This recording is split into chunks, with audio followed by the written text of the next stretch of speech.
چند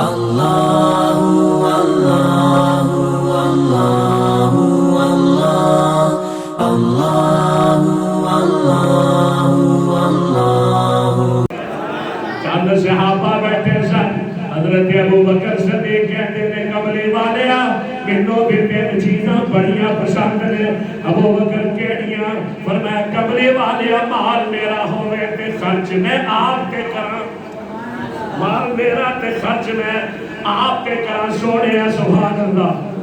ابو بکر نے اللہ دی قسم گل کہہ کے دس دتا پورے اسلام نو کہ مال میرا ہوئے تے خرچ میں نبی تے کراں، مال میرا ہوئے تے خرچ میں اسلام تے کراں، مال میرا ہوئے تے خرچ میں دین تے کراں۔ اور ایسا کیتا اللہ فرما دے میں نعمل صالحا ترضاہ، یا اللہ مینوں ایسے عمل دی توفیق عطا فرما کہ جے نال تو راضی ہو جائے۔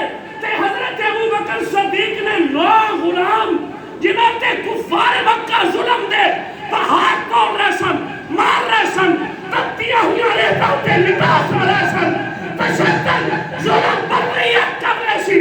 ابو بکر نے اپنے پیسے نال انہاں نوں خرید کے آزاد فرمایا۔ مفسرین کہندے نے کوئی ایسی نیکی نہیں جڑی حضرت ابو بکر نے سوچی ہوے یا اللہ مینوں توفیق دے، اللہ نے فرمایا توفیق عطا فرما دے۔ قبلی والے تین پسند آگے میری مال میرا خرچ تیرے دے کراں، بیٹی میری ہوئے نکاح تیرے دے اندر ہوئے تے ہے ساتھ۔ سبحان اللہ، کیا بات ہے۔ جنہ اچھا صدیق سی رب نے انہیں اچھا دماد عطا فرمایا ہے۔ بالکل یاد ہے کمال نہیں۔ سبحان اللہ۔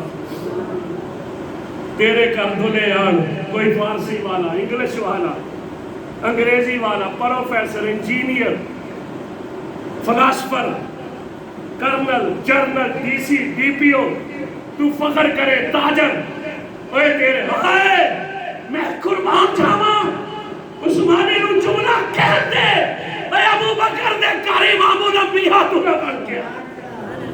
انہیں کہہ رہا ہے دیکھو تے صحیح نا ساری دنیا نے دلہے ویکھے ہون گے، میں ابو بکر نے گھر جانے والا دلہا تے ویکھا ہے، میں ابو بکر نے گھر جانے والا دلہا تے ویکھو، یہ ورگا دلہا ہن دکھاؤ مینوں۔ ابو بکر تیری شان تے قربان جاواں، تیری شان نو کوئی نہیں پہنچ سکتا، تیرے گھر تے محمد رسول اللہ آیا۔ رب نے عزت عطا فرمائیاں، فرمایا صدیق تو ساڈے واسطے تن من قربان کر دیتا، اسی بھی تینوں چک کے وہ دبا دیتا جیڑا میری خدائی جیڑے ورگا ہے۔ کیا ابو بکر سبحان اللہ۔ اللہ فرمانے نے جڑا ساڈے واسطے قربانیاں دے اسی بھی انہوں چک کے زمین تو آسان سے بٹھا دے، اسی بھی انہوں اونچا کر